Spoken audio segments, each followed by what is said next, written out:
छापेमारी के बीच छापेमारी हो गई। ममता बनर्जी कैसे उस दफ्तर में जा घुसी जहां पर ईडी छापेमारी कर रही थी।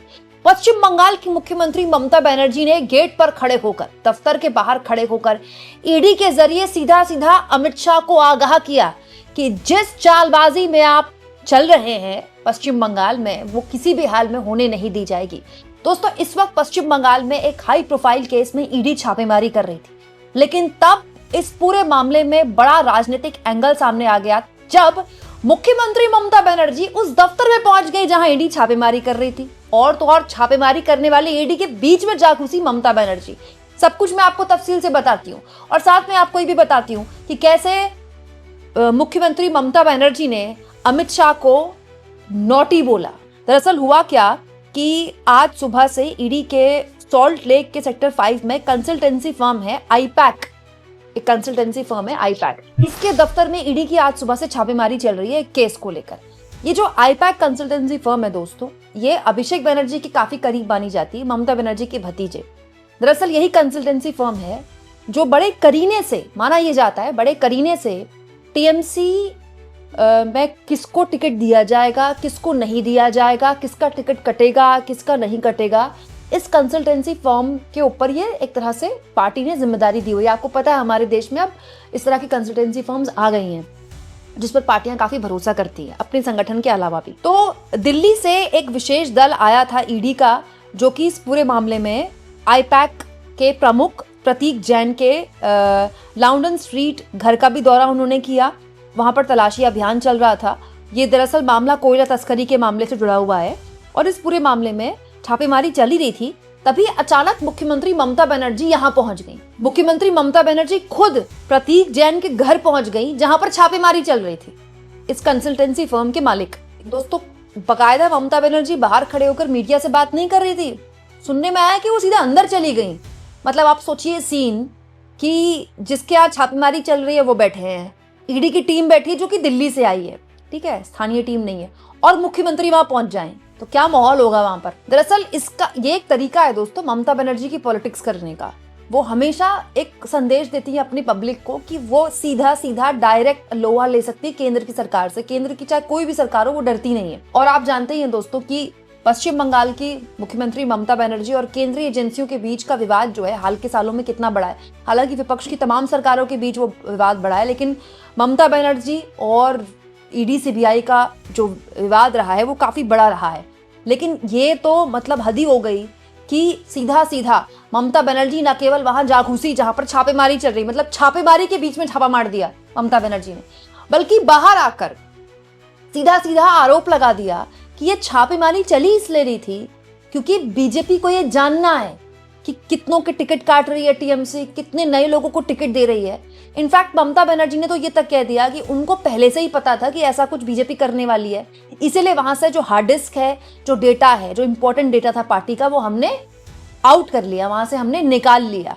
तो और यहाँ पर मुख्यमंत्री ममता बनर्जी अमित शाह को आड़े हाथों लेते हुए, उनका नाम लेते हुए कहते हैं कि ये जो नोटी हरकतें अमित शाह यहाँ पर कर रहे हैं ये उनको बंद कर देनी चाहिए। सुनिए ममता बनर्जी क्या कह रही है। How to collect all of our party hard disk, the candidate list, the party strategy, the party plan. Is it the duty of the ED and Amit Shah, the nasty home minister, the naughty home minister who cannot protect the country, and he's taking away all my party documents? If I raid the BJP party office, what will be?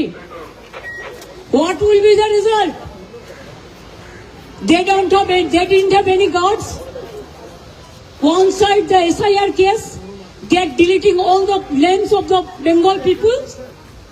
More than 2 crore people, 1.5 crore people are being called.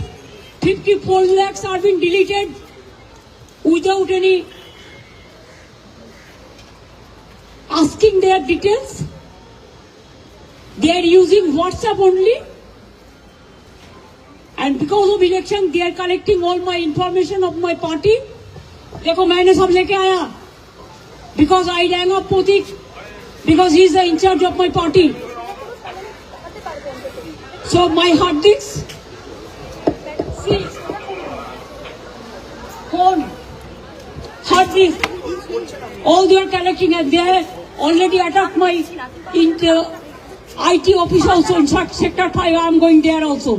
मतलब एक ऐसा दफ्तर जिसके लिए कहा जाता है कि पूरा जो टीएमसी का आईटी का काम है, पूरा सोशल मीडिया का काम है, वो देखता है। एक बहुत ही इंपॉर्टेंट अड्डा है टीएमसी के लिए, आप कह सकते हैं। वो भी तब जब वहां चुनाव हो रहे हो, वहां ईडी का जाना, फिर वहां मुख्यमंत्री का चला जाना और बाहर आकर मीडिया को माइक लेकर संबोधित करना कि ये सारा खेल अमित शाह के कहने पर रचा जा रहा है, ताकि वो जानकारी हासिल करना चाहते हैं, वो जानना चाहते हैं पश्चिम बंगाल में मुख्यमंत्री ममता बनर्जी की क्या स्ट्रैटेजी है, टीएमसी की क्या स्ट्रैटेजी है, तो वो भूल जाएं। ऐसी कोई जानकारी उनको मिलने नहीं वाली है। बाकायदा टीएमसी प्रमुख ममता बनर्जी देखिए हाथ में हार्ड डिस्क और फाइलें लिए वो खड़े हैं, वो खड़ी हैं फाइलें और हार्ड डिस्क लिए हुए कि हमने पहले निकाल ली वहां से। अच्छा, दिलचस्प ये है कि ममता बनर्जी यहाँ पर अमित शाह को उनकी जिम्मेदारी भी याद दिलाती है कि देश की आंतरिक सुरक्षा की जिम्मेदारी आपके कंधों पर है, उस पर तो आप ध्यान दे नहीं रहे हैं, लेकिन यहाँ छापेमारी करवाने के लिए ईडी को पहुंचा रहे हैं। दोस्तों, इसके अलावा मुख्यमंत्री ने यह भी आरोप लगाए हैं कि ईडी उनके पार्टी के दस्तावेजों को बिना सुरक्षा व्यवस्था के जब्त कर रही है। मतलब जो पार्टी के दस्तावेज जब्त किए जा रहे हैं, वहां पर वो ऐसे जब्त किए जा रहे हैं जिनका कोई रिकॉर्ड ही ना मिले, मतलब गलत तरीके से जब्त कर रही है। और कुछ मामलों से लोगों के नाम हटाए भी जा रहे हैं। मतलब ईडी कोई बड़ा खेल कर रही है अंदर, ये ममता बनर्जी ने कह दिया बाहर आकर। एसआईआर का यहाँ पर जिक्र किया ममता बनर्जी ने, और उन्होंने ये भी कहा कि कई दस्तावेजों से कई लोगों के नाम हटाने का खेल भी यहाँ पर ईडी अंदर खेल रही है। मतलब मुख्यमंत्री ममता बनर्जी ने यहाँ पर साफ तौर पर कहा कि दो खतरे यहाँ पर साइमल्टेनियसली चल रहे हैं, कंटिन्यू दो तरह से पश्चिम बंगाल को प्रभावित कर रही है बीजेपी। एक तो एसआईआर के जरिए पूरा की पूरी वोटर लिस्ट को ही चेंज कर दिया, लाखों लोगों को डिलीट कर दिया वोटर लिस्ट से। दूसरा, टीएमसी की संवेदनशील डेटा पर अब बीजेपी की नजर है। लेकिन यहाँ पर मतलब आप देखिए, एक तरह से 21 साबित होती है ममता बनर्जी। अब कितना डेटा इस छापेमारी से ईडी को मिलेगा, नहीं मिलेगा, ये तो खैर बात की बात है। लेकिन महत्वपूर्ण ये है कि ये ममता बनर्जी कर सकती हैं कि छापेमारी के बीच पहुंच जाएं, जहां छापेमारी चल रही है, और बाहर खड़े होकर, अंदर ईडी की टीम है और बाहर खड़े होकर दे दनादन ईडी को निशाने पर ले रही हैं, कहकर कि अमित शाह की ये शैतानी नहीं चलेगी, ये बदमाशी नहीं चलेगी, आपको कुछ नहीं मिलने वाला, हमने पहले ही वहां से डॉक्यूमेंट्स और हार्ड डिस्क हटा ली थी, और ये जो दोहरी रणनीति और दोहरा खेल चल रहा है पश्चिम बंगाल में, ये आपके हम चलने नहीं देंगे। अच्छा, दिलचस्प ये है दोस्तों कि इस तरह का खेल हर राज्य में हुआ है जहां विपक्ष की सरकार थी। तो झारखंड में तो आप सोचिए, हेमंत सोरेन को जेल में डाल दिया गया। मतलब ये किस तरह का काम हुआ था हेमंत सोरेन का। वो अलग बात है कि लोकसभा चुनाव के बाद उनको बाहर निकालना पड़ा और फिर वो चुनाव जीत गए, लेकिन उनको जेल में डाल दिया गया।